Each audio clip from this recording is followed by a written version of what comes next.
When I bought my property on the outskirts of town, I thought I had finally escaped the chaos of suburban life. The land stretched wide and peaceful, with tall oaks guarding its borders and a small stream cutting through the middle. It wasn't part of any homeowners association, and that was exactly why I bought it. I wanted space, freedom, and silence, something that no HOA rulebook could dictate. For the first few months, it felt like a dream come true. I built a small farmhouse, fenced the boundary, and started planting a few fruit trees. It was simple, but it was mine. The trouble started one quiet morning when I noticed bright orange stakes lined up across one corner of my property. At first, I assumed it was some survey work for a nearby development. But as days went by, more markers appeared, each one creeping closer toward my house. I decided to check the local registry office, and that's when I learned something that sent a chill down my spine. The neighboring subdivision's homeowners association had filed a boundary adjustment request, claiming that part of my land was technically under their jurisdiction. It didn't make sense. My deed was clear, my boundary survey was up to date, and the property had never been part of any HOA. Yet, somehow, this group had managed to involve the county office in a dispute that shouldn't have existed. They were trying to annex a section of my property to expand community access to a walking trail. In simpler terms, they wanted to steal it. At first, I tried to reason with them through official letters. I sent them copies of my property deed, survey reports, and maps that clearly outlined where my land began and ended. But my messages were ignored. A week later, I saw construction workers near the disputed area, unloading materials. They told me they were there to build a small park extension, approved by the HOA. I explained that it was private property, but they claimed they were given permission by the board president. That's when I realized I wasn't dealing with a mistake. It was deliberate.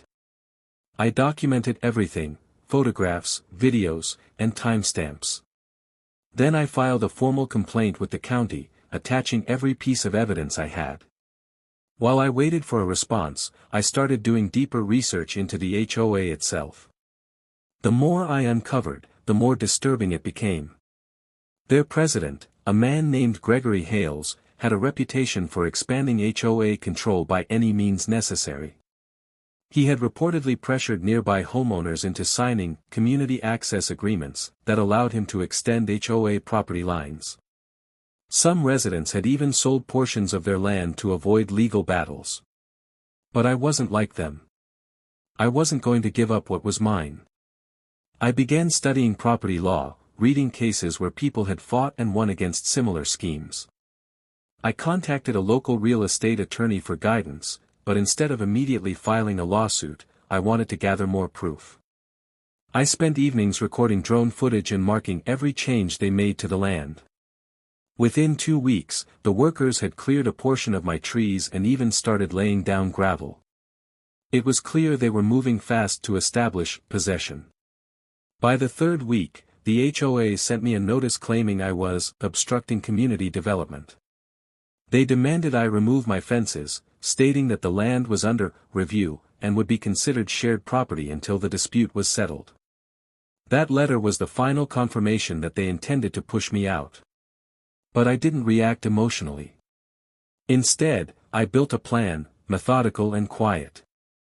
I filed a cease and desist notice through my attorney, sent certified mail receipts to both the HOA and the county, and requested an official land reassessment. Meanwhile, I began preparing for something bigger, a legal counterclaim for property encroachment and damages. While they were busy expanding their so-called park, I made sure every bit of their work was logged, recorded, and notarized. I even installed hidden trail cameras facing the boundary line. What they didn't realize was that each time their workers crossed onto my land, they were committing trespassing offenses, documented by their own actions. The situation escalated when I received a letter from the HOA lawyer, accusing me of defamation and obstruction. They claimed I was damaging community property by removing their stakes and warning workers off. They even threatened to fine me. I almost laughed reading it. The irony of being fined by an HOA I wasn't even part of was absurd. Still, I stayed quiet publicly, keeping all correspondence civil and formal. That restraint would matter later. A month after it all began, I got the call I'd been waiting for, from the county's property assessor. My official survey and documentation confirmed beyond doubt that the disputed area was legally mine. The HOA had no jurisdiction, no ownership, and no legal standing to claim it. The assessor was surprised by their audacity and advised me to prepare a formal case if I wanted to hold them accountable. By that point, the park construction was halfway done. They had already poured concrete, planted signs, and even held a small ribbon-cutting ceremony, on my land. It was reckless, but it played right into my hands. Every photo from that event, every video of them celebrating on my property, became a piece of evidence for what was coming next. I quietly filed my lawsuit the following week, naming both the HOA and its president personally for trespassing, property damage, and unlawful development. My attorney believed we had a strong case, especially since the evidence showed continuous encroachment even after formal warnings. We served them with papers during one of their public HOA meetings, and the news spread fast across the neighborhood. At first, they laughed it off, believing their influence would protect them. They had no idea I had already spoken with several former residents who'd experienced similar bullying tactics. Those testimonies, combined with my proof, would soon turn this local dispute into a legal reckoning. As the court date approached, I could see the tone shifting. The workers stopped showing up, the board stopped sending letters, and the HOA started hiring their own legal team. Something told me they finally realized this wasn't going to end quietly. And I wasn't done yet. I had one more move, something that would make their entire claim collapse in public view. The morning of the first court hearing felt strangely calm. I had spent weeks preparing every detail, every photo, and every document that would expose how the HOA had tried to take what wasn't theirs. My lawyer was confident, but I knew this was more than a property dispute. It was a battle between arrogance and accountability, a fight that would show what happens when a powerful homeowners association thinks it can bend the law. The HOA entered the courtroom with confidence. Their board president, Gregory Hales, wore a smug grin as he spoke quietly with his attorney. They believed I was just a stubborn landowner, someone who didn't understand how local property regulations worked. They had no idea how much I'd learned in the past few months. I knew their tactics, their paperwork tricks, and even the loopholes they tried to exploit.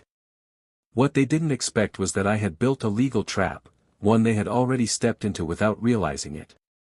As the hearing began, their attorney argued that the land had, historically, been open for public use, suggesting the HOA had simply acted to maintain it. They presented vague maps and blurry photos as evidence. But when it was our turn, my lawyer calmly opened our file and laid out the documents one by one: my property deed, the official county survey, the cease and desist notice, the time-stamped images of construction, and a letter from the assessor confirming the true boundary line. The judge looked at each one carefully, and the atmosphere shifted. The smugness on Gregory's face began to fade. Then came the turning point. My lawyer submitted video footage from the trail cameras, the ones I had hidden weeks earlier. The screen showed HOA workers cutting through my fence, hauling in gravel, and planting signposts that read, "Community Park, HOA Property." The timestamp was clear, taken days after they received my legal notice. The room went silent. What had started as a confident display from their side now looked reckless, even criminal. The judge ordered a temporary halt on all HOA activities near my property until the case could be reviewed in full. That decision alone was a major win, but I wasn't satisfied. I wanted accountability. I wanted everyone to see how this group had manipulated homeowners for years. So while the legal process moved forward, I decided to bring their actions into the open. I reached out to a few local journalists who had previously covered HOA controversies. Within a week, one of them published an article titled, "Homeowners Association Accused of Land Grab in County Subdivision." The story included photos, documents, and statements from several former HOA members who claimed they too had been pressured by Gregory's board. It spread quickly across local forums and social media, sparking a wave of anger among residents. Many of them started looking into their own deeds, questioning whether they'd been deceived as well. Meanwhile, the HOA board scrambled to contain the fallout. They released a public statement claiming they were misinformed, and that the land dispute was a miscommunication. But by then, the damage was done. Their reputation was collapsing, and their members were turning against them. Behind the scenes, my lawyer continued building our case. He discovered something that made everything clearer: the HOA had been using outdated land survey maps, intentionally ignoring updates filed years earlier. Those old maps conveniently extended the HOA boundary just enough to overlap with my property. It wasn't a mistake, it was a calculated move. Using falsified or outdated data to claim land was a serious offense, and now we had proof that we added the new evidence to the lawsuit, expanding it to include property fraud. The county attorney's office took interest, and soon, a formal investigation was underway. Inspectors visited the site, reviewed the construction records, and questioned the contractors who had worked on the park. Most of them admitted they were hired without being shown the real property documents. The more they uncovered, the worse it looked for the HOA. As weeks passed, I stayed focused on maintaining my land. The trees they had cut down were gone, but I started restoring the area, planting new saplings and marking every inch of the boundary with visible fencing and legal signage. I wanted to make sure no one could ever claim ignorance again. Then one morning, I received an unexpected call from the county office. They informed me that due to the findings of the investigation, the HOA's expansion project was officially suspended, and their permits were revoked. Additionally, the board was facing penalties for unauthorized land use. The county even suggested that I could seek compensation for the damages caused. It was validation for everything I had endured, but it was only the beginning. Gregory, however, wasn't ready to admit defeat. He started spreading rumors that I had forged my documents, claiming I was trying to profit from the HOA's reputation. He held emergency board meetings, trying to rally support. But fewer and fewer members showed up. Many were now questioning his leadership, and some even offered to testify on my behalf. The tension peaked when Gregory's lawyer approached my attorney with a settlement offer. They proposed to pay for the damages and drop all claims if I agreed not to pursue the case further. It was tempting, after all, it would save time and end the conflict. But I refused. I didn't want silence, I wanted a legal record of what they'd done. I wanted this case to serve as a warning to every HOA that thought they could intimidate property owners. The final court hearing was scheduled for the following month. In preparation, I gathered witness statements, copies of all correspondence, and expert opinions from surveyors. I even had drone footage analyzed by a licensed geospatial expert to confirm the precise coordinates of the encroachment. It was undeniable. When the day finally arrived, the courtroom was packed. Residents, reporters, and even other HOA members came to watch. The atmosphere was tense as both sides presented their closing arguments. The HOA's defense crumbled under the weight of evidence. My lawyer outlined every action they took, each one in violation of property law. The judge listened carefully, then paused for a moment before delivering the decision. In that silence, I could almost hear the sound of Gregory's confidence breaking. The verdict would come in writing later that week, but from the judge's tone, it was clear which way it would go. As I walked out of the courtroom, I felt a strange mix of exhaustion and relief. It had taken months of patience, research, and quiet strategy, but the truth was finally out. Still, there was one last part of the story that hadn't unfolded yet, the part where I made sure this never happened again, not to me and not to anyone else. The morning the court's decision arrived, the air felt unusually still. After months of sleepless nights, endless paperwork, and standing firm against the most arrogant HOA in the county, it all came down to this. My lawyer called early, his voice calm but steady. The judge had ruled in my favor, completely.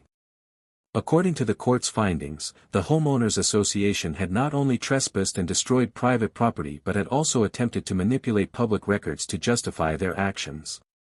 The ruling stated that the HOA's boundary expansion was invalid, the community park, built on my land was illegal, and all construction had to be removed at their expense. The judgment also required them to pay full compensation for property damage, legal fees, and punitive damages for intentional misconduct. But the real blow came in the form of the final paragraph. The court referred the case to the county attorney for further investigation into potential fraud and misuse of community funds. Gregory's empire, built on intimidation and manipulation, was officially crumbling. When I drove by the property a few days later, I saw what was left of their so-called park. The concrete slabs were being broken up, the signs torn down, and the workers, now contracted by the HOA itself, were dismantling every piece of construction they had once so proudly installed. It was poetic in a way, they were undoing their own wrongdoing. The ground, once disturbed, was slowly returning to its natural state. But even with the victory, I felt a quiet sadness. The trees they had cut could not be replaced overnight, and the scars on the land were reminders of how easily greed could destroy something peaceful. Still, there was satisfaction in knowing I had stood up for what was right, and won not through anger or revenge, but through patience and strategy. The news spread quickly. Local media covered the verdict in detail, describing it as one of the most significant property law rulings in the county in years. Headlines read, "Homeowner outsmarts HOA in landmark legal victory," and "Judge rules HOA's land grab fraudulent." People across the community began re-evaluating their own HOA agreements. Some even filed requests to review past boundary claims. Gregory's name became synonymous with overreach and failure. In the weeks that followed, I received messages from homeowners across the state, some congratulating me, others asking how I had done it. I realized then that my fight wasn't just about my land, it was about standing up against a system that often made ordinary people feel powerless. The county investigation moved fast after the verdict. Auditors discovered that Gregory and a few board members had used HOA funds to pay for the construction work on my land, labeling it as community enhancement. They had also falsified invoices and ignored approval processes. Within a month, the entire board was forced to resign. Gregory himself was fined heavily and faced possible criminal charges for falsifying property claims.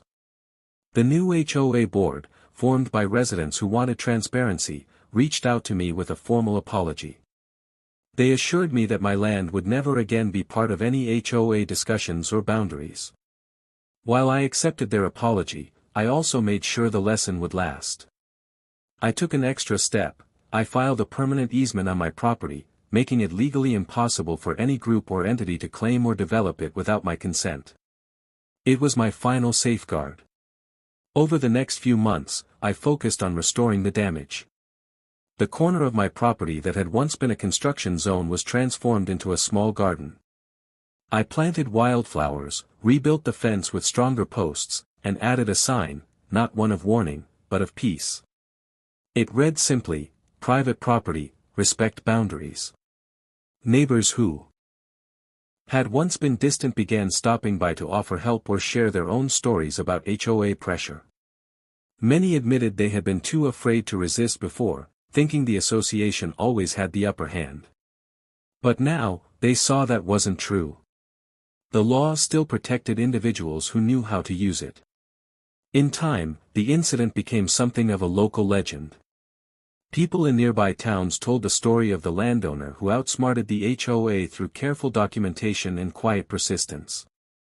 I never set out to become a symbol of resistance, but the story took on a life of its own.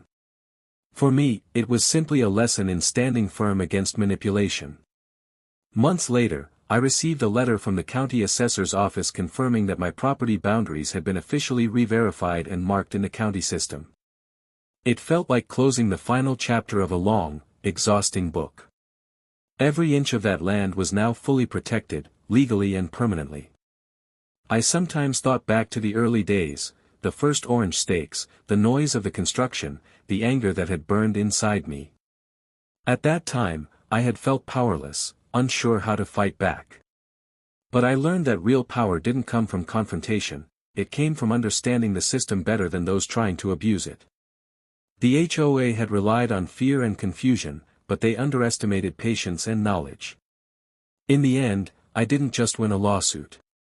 I won back my peace, my land, and my independence.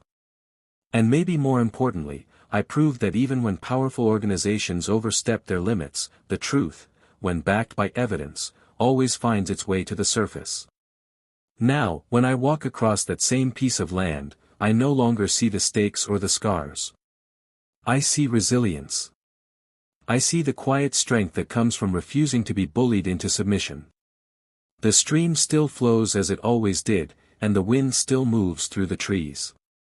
The land is finally what it was always meant to be, free, untouched, and mine. And as I look toward the fence line where their signs once stood, I feel a deep sense of calm. The HOA thought they could take what belonged to me. Instead, they taught me how to protect it forever.